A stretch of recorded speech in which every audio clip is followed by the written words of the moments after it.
عزادارو آپ نے خرید کیا 60 دینار میں 600 دینار میں یا 700 دینار میں اس زمین کو خریدا.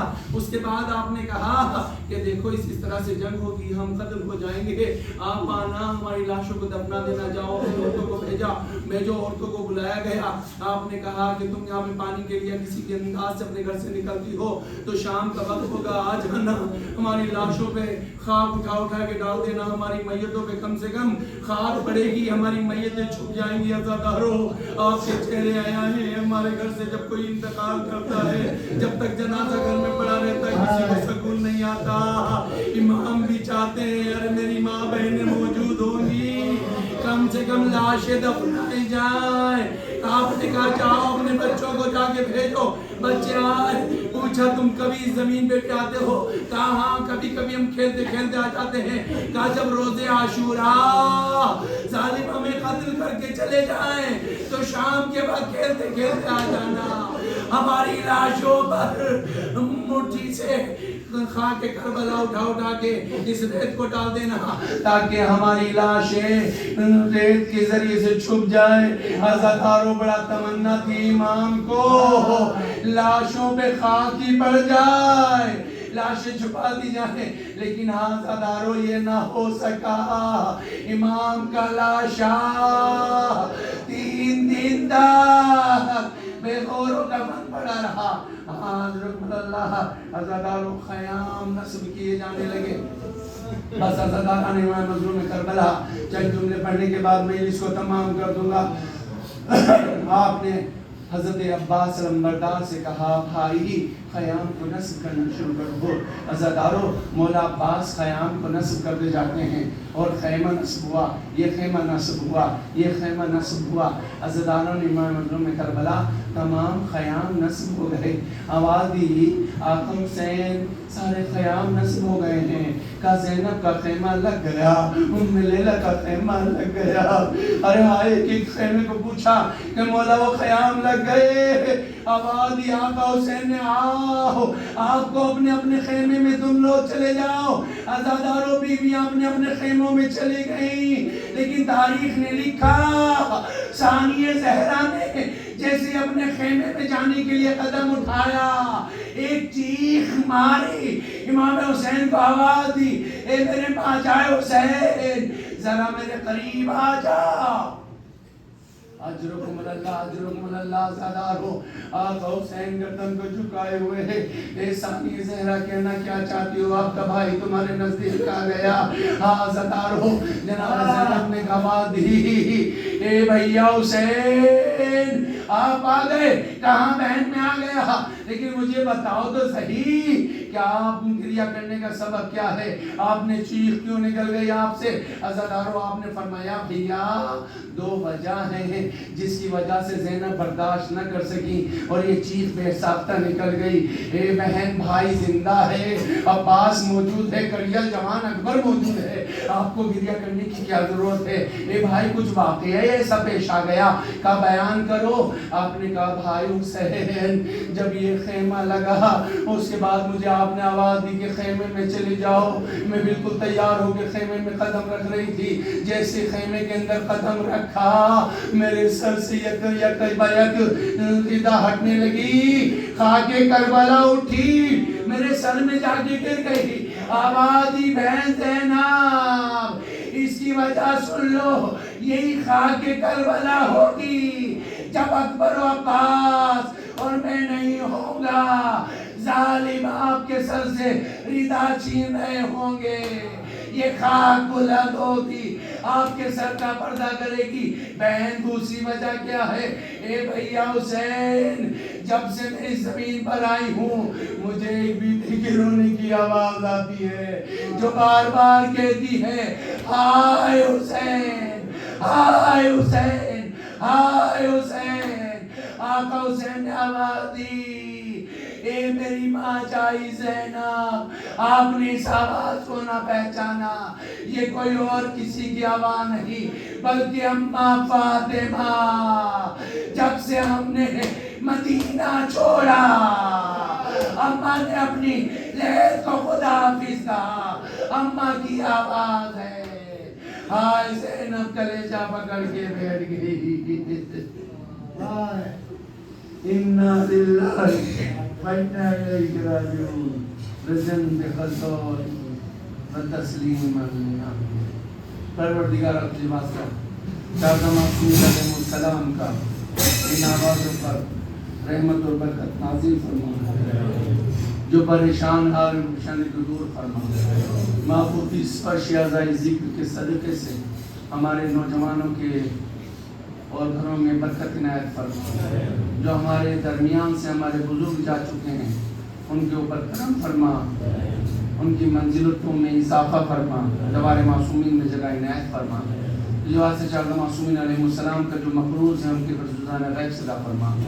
جن کے سروں پر اپنی چھتیں نہیں کہ پروردگار علم اپنا گھر انہیں نصیب فرما تاکہ اپنے گھروں میں فرش عرضہ بچھا کر گھر کو مزید منور کر سکیں. پروردگار علم اس گھر میں دن دونی رات چونی ترقی عنایت فرما. برلا اس مجلس کے تو فعل خاص طور سے اس گھر میں اور جو بزرگوار جناب صابر حسین صاحب ہیں انہیں معصومین علیہ السلام کے قرب میں جگہ عنایت فرما. ان کو بلند ترین جگہ عنایت فرما. ان کے بخشش فرما. برلا امام کے ظلم تاجر فرما. اور خاص طور سے ہم میں جتنے بھی تمنا رکھتے ہیں حضرت امام حسین علیہ السلام کے روضۃ مقدسہ پر پہنچنے کی خواہش ہے ان تمام افراد کو جلد سے جلد روضہ مقدسہ حضرت امام حسین علیہ السلام کی زیارت سے نصیب فرما. اور چہروں پہ جو جانا چاہتے ہیں ان کے لیے راستے ہموار فرما. امام کے ظلم تاجر فرما. ماتم حسین علیہ السلام.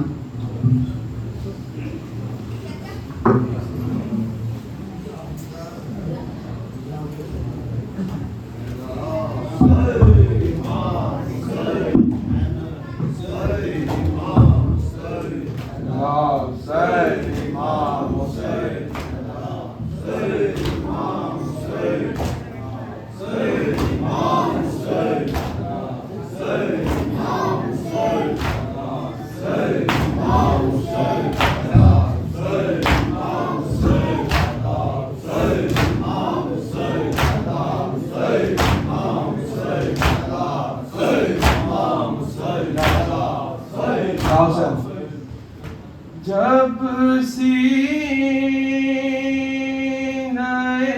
اکبر میں برچھی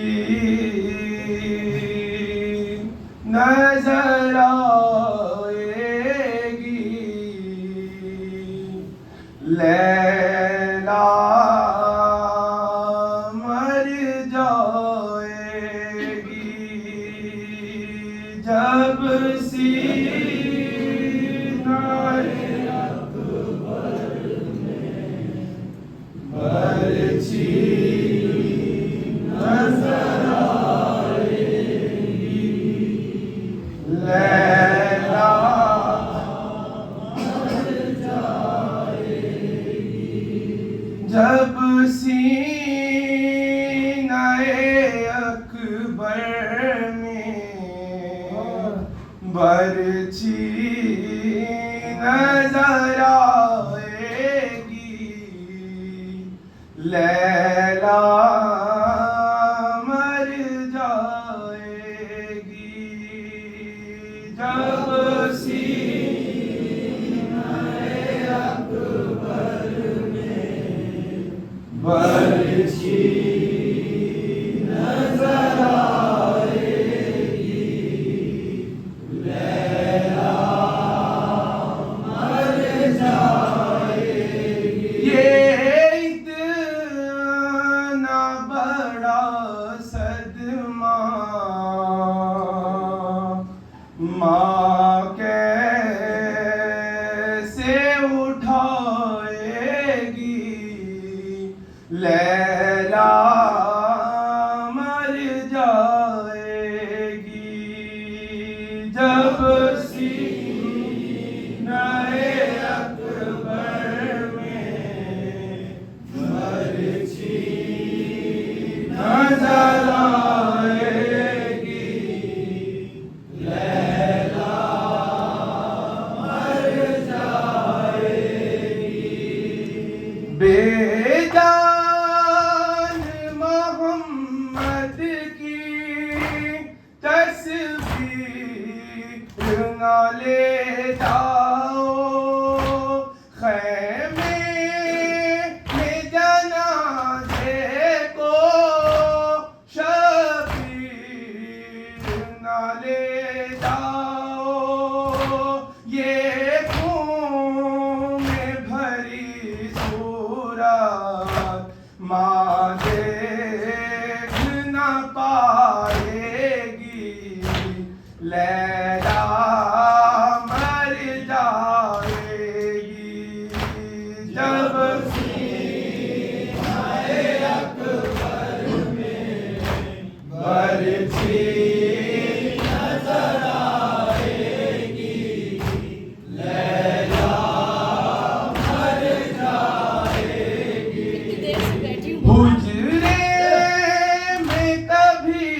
کانوں میں جب آئے گی لیلا مر جائے گی جب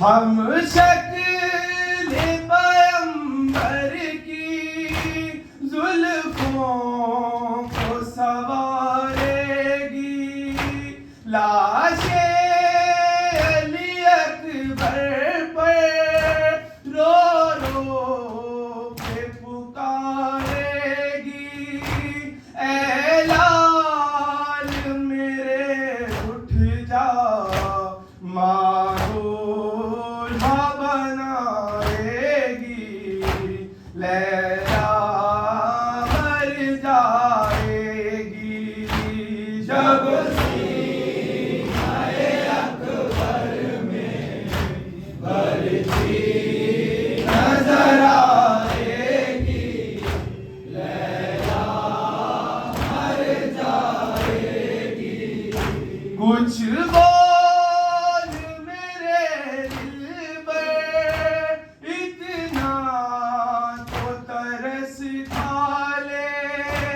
سوچا بھی نہ تھا ماں نے 18 برس والے ہاتھوں میں تیرے مہندی خود موت لگائے گی لیلا مر جائے گی جب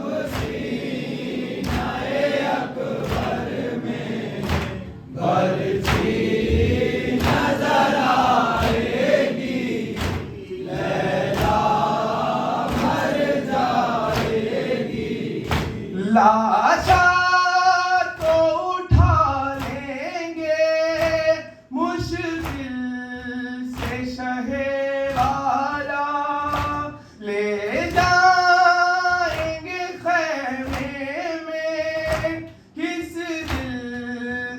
شہ والا اکبر تیرے بابا کو یہ فکر ستائے گی لیلا مر جائے گی جب سینہ اکبر میں بڑھتی